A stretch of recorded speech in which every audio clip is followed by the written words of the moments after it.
दोस्तों, मेरे YouTube channel review journey में आप सभी का एक बार फिर से स्वागत है। सबसे पहले इस वीडियो को लाने में हुई देरी के लिए मैं आपसे माफी चाहता हूं। इतना जरूर कहूंगा कि इनको खोजने में बहुत मेहनत और समय लगा है। आज मैं आपके सामने डिज्नी हॉटस्टार पर स्ट्रीम हुई हॉटस्टार स्पेशल्स वेब सीरीज के पार्ट 2 के टॉप 5 का डिटेल्ड रिव्यू रख रहा हूं।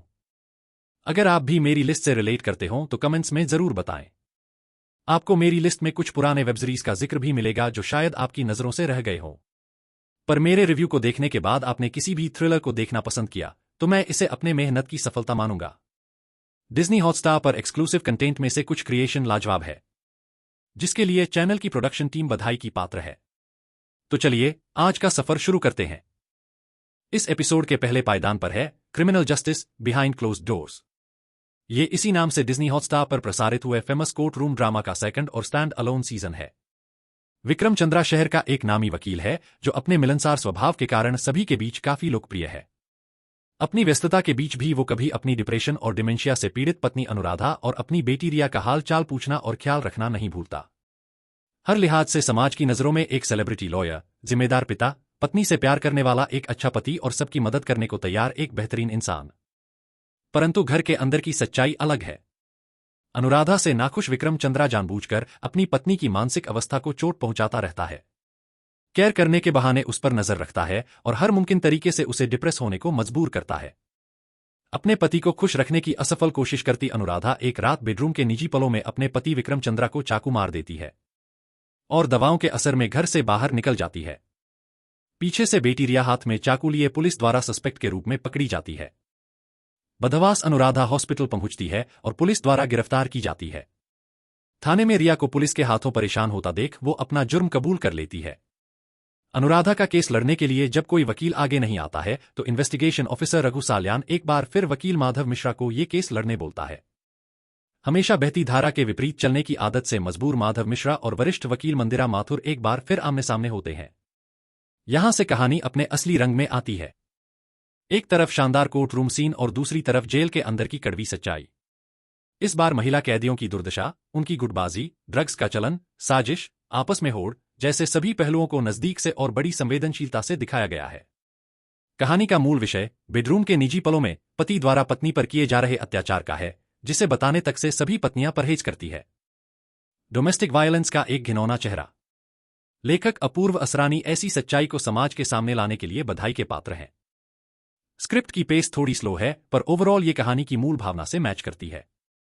निर्देशकों की जोड़ी ने कमाल का निर्देशन किया है। हर सीन पर, हर फ्रेम पर और हर किरदार पर उनकी पकड़ साफ दिखती है। संपादन ने हर लिहाज से स्क्रिप्ट के साथ न्याय किया है। पिछले सीजन के मुकाबले पंकज त्रिपाठी इस बार पूरे रंग में है।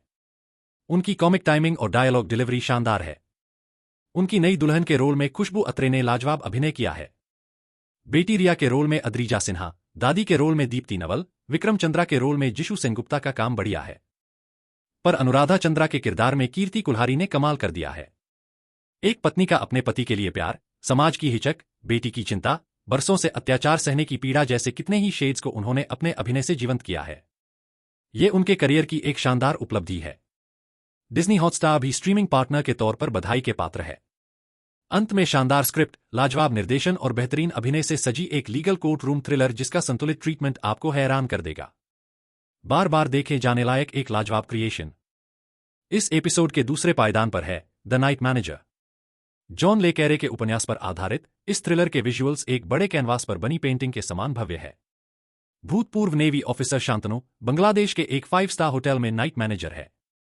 एक रात गैंगस्टर फ्रेडी रहमान की नाबालिग बीवी सफीना किदवई को रॉ ऑफिसर लिपिका की मदद से हिंदुस्तान वापस भेजने की कोशिश में शांतनु एक बहुत बड़े अवैध हथियारों के तस्कर शैली रुंगटा के खिलाफ खड़ा हो जाता है। फोन टैप होने की वजह से उसकी आंखों के सामने सफीना की हत्या हो जाती है। उस मासूम को ना बचा पाने की तकलीफ अपने दिल में लिए शांतनु ये नौकरी छोड़कर शिमला के एक रिसोर्ट का नाइट मैनेजर बन जाता है।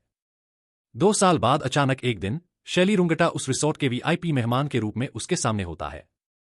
एक बार फिर शांतनु और लिपिका मिलकर शैली रुंगटा के इस अवैध हथियारों के कारोबार को बर्बाद करने की प्लानिंग करते हैं।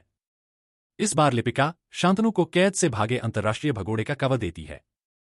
श्रीलंका में एक फेक किडनैपिंग में शैली के बेटे ताहा की जान बचाकर शांतनु फाइनली शैली के करीब आने में कामयाब हो जाता है।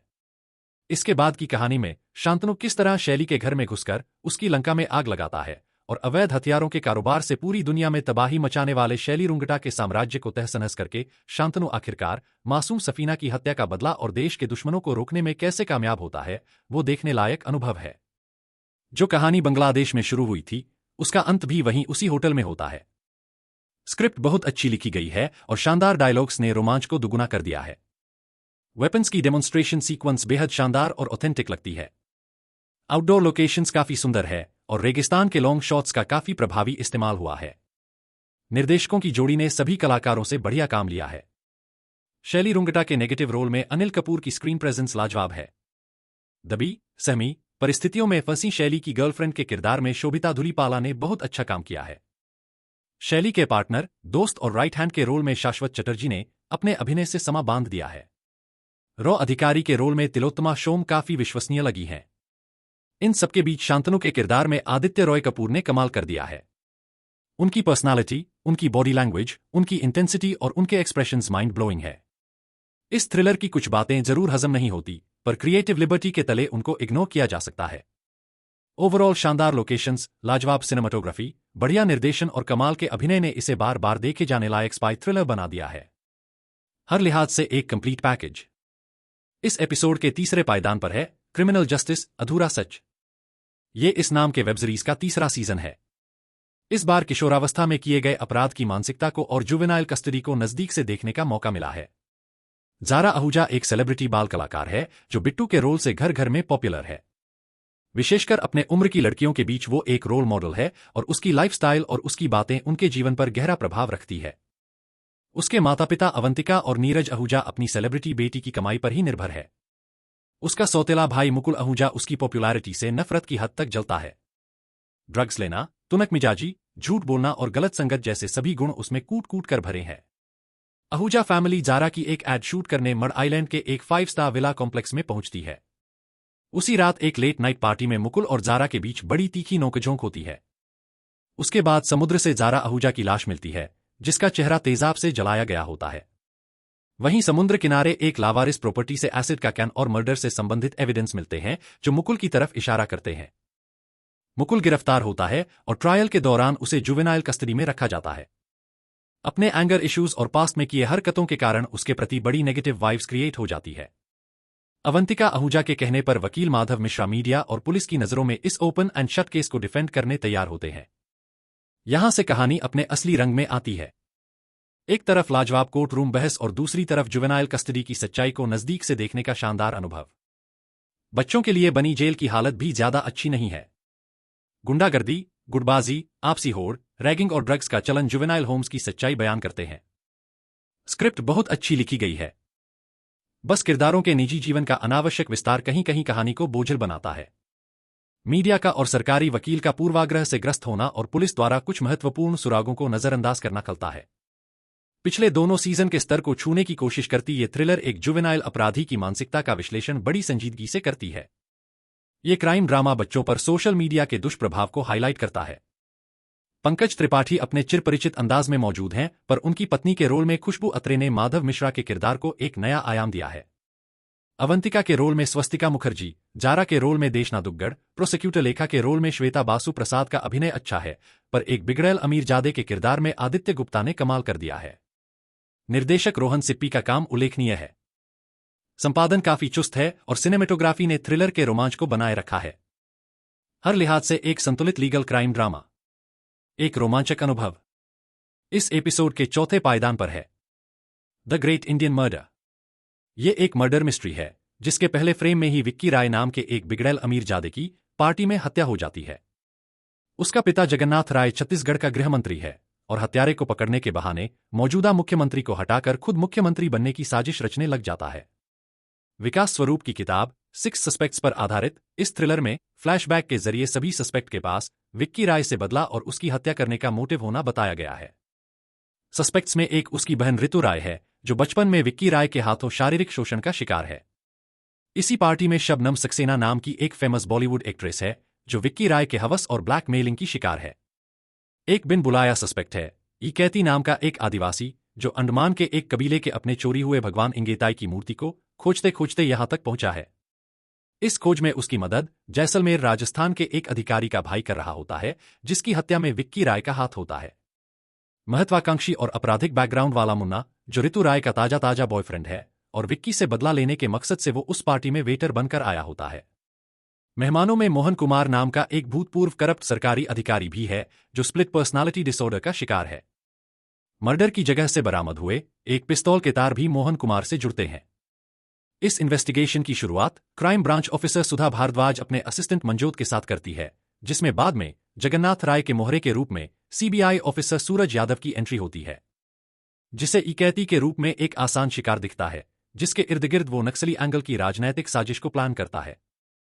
स्क्रिप्ट में छोटे बड़े किरदारों की भरमार है और सभी कलाकारों ने अपने अभिनय से कहानी में अपनी कास्टिंग को जस्टिफाई किया है। इस भीड़ में एक खोजी पत्रकार के रूप में अमेय वाघ ने अपने अभिनय की छाप छोड़ी है। महत्वाकांक्षी एवं शातिर अपराधी मुन्ना के रोल में शशांक अरोरा ने लाजवाब अभिनय किया है। मनी पीआर ने टूटी फूटी हिंदी बोलते एक मासूम और लाचार आदिवासी के किरदार में कमाल किया है। पर बाजी मारी है मोहन कुमार के रोल में रघुबीर यादव ने। गुस्सा, नफरत, बदला, ठसक और सबसे लाजवाब उनकी गांधी जी की पर्सनालिटी में स्विच करना। तिग्मांशु धुलिया ने अपने निर्देशन से कहानी की भव्यता बनाए रखी है और संपादन ने अपनी स्पीड से स्क्रिप्ट के हर फ्रेम में रोमांच बरकरार रखा है। कलाकारों की कास्टिंग, स्क्रिप्ट राइटिंग, सिनेमेटोग्राफी और राजस्थान की आउटडोर शूटिंग के दृश्य काफी अच्छे बन पड़े हैं। कुछ बड़े कलाकारों ने बल्कि अपने अभिनय से निराश किया है। कुछ जगहों पर कहानी थोड़ी बोझिल और प्रेडिक्टेबल हो जाती है, पर शानदार अभिनय और लाजवाब ट्रीटमेंट ने इसे एक वन गो में देखने लायक मर्डर मिस्ट्री बनाया है। Enjoy this Marvel. इस एपिसोड के अंतिम पायदान पर है the secret of the Shiledars. Chhatrapati Shivaji Maharaj ने अपने खजाने की रक्षा करने वाले संगठन के सदस्यों को शिलेदार नाम दिया था। 17वीं सदी के इस रहस्यमयी सत्य को उजागर करती प्रकाश सूर्यकांत कोयाडे द्वारा लिखित पुस्तक प्रतिपश्च चंद्र पर आधारित ये ट्रेजर हंट मिस्ट्री वर्षों से लुप्त इस खजाने की ऐतिहासिक उपस्थिति और महत्व को स्थापित करती है। डॉक्टर रवि एक महत्वाकांक्षी इतिहासकार है, जिसे अपने पिता से विरासत में छत्रपति शिवाजी के काल के बारे में विशेष जानकारी और रुचि हासिल हुई है। एक दिन जज दीक्षित के सम्मान समारोह में निमंत्रित रवि की जज साहब से हुई मुलाकात और उसके बाद बनी रहस्यमयी परिस्थितियों की बुनियाद पर उनकी असिस्टेंट पारुल और अपने दोस्त आदित्य के साथ उस लुप्त खजाने की खोज में लग जाता है। बचपन के एक सड़क हादसे में अपने माता पिता को खो चुके रवि को इस हादसे के पीछे की साजिश का पता भी जज दीक्षित से लगता है। इस खोज में उसका सामना उस खजाने के तथाकथित वारिसों से होता है, जो उसे पाने के लिए किसी भी हद तक जा सकते हैं। एक शिलेदार के तौर पर अपना कर्तव्य निभाते हुए कई उतार चढ़ाव और हत्याओं के बाद अंततः वो अपने लक्ष्य को हासिल करता है। इस हिंसक सफर में रवि सीनियर हिस्टोरियन प्रताप चंद्र राव की मदद भी लेता है, जिनका अंत में खुलने वाला रहस्य चौंकाने वाला है। इस खोज में प्रयुक्त पहेलियों का सिलसिला बेहद रोमांचक और ऑथेंटिक लगता है। इसमें इस्तेमाल ग्राफिक्स किसी भी लिहाज से वर्ल्ड क्लास है और जिसमें आपको हैरान कर देने की क्षमता है। सिनेमेटोग्राफी शानदार है और हमारे फोर्ट्स के रहस्यमयी वातावरण का अच्छा इस्तेमाल किया गया है। निर्देशक आदित्य सरपोतदार की पकड़ हर फ्रेम पर साफ दिखती है और कलाकारों में राजीव खंडेलवाल ने एक बार फिर अपनी एबिलिटीज साबित की है। एक हिस्टोरियन के किरदार में आशीष विद्यार्थी ने काफी संतुलित अभिनय किया है। ओवरऑल एक बढ़िया स्क्रिप्ट, शानदार ग्राफिक्स, सटीक संपादन और रोमांचक पहेलियों के सिलसिले ने ट्रेजर हंट के दीवानों को एक यादगार सौगात दी है। Must watch. Hotstar specials web series के टॉप 5 का ये पार्ट 2 है। अगले वीडियो में हॉटस्टार स्पेशल्स के बैनर तले आने वाली एक्सक्लूसिव मूवीज को कवर करूंगा। मेरे रिव्यू से इस चैनल के मूवीज और वेब सीरीज को देखने के आपके नजरिए में फर्क आए तो कमेंट्स से मेरा हौसला जरूर बढ़ाइए। अगर मेरी मेहनत डिजर्विंग हो तो मेरे चैनल रिव्यू जर्नी को जरूर लाइक और सब्सक्राइब करें। बेल आइकन दबाएं जिससे नए वीडियोस की नोटिफिकेशन आपको तुरंत मिले। मेरे चैनल पर मौजूद अन्य वीडियोस को भी जरूर देखिए। शायद कुछ ऐसे सरप्राइज मिलेंगे जो आपको बहुत पसंद आएंगे। फिर मिलते हैं। Take care and good bye.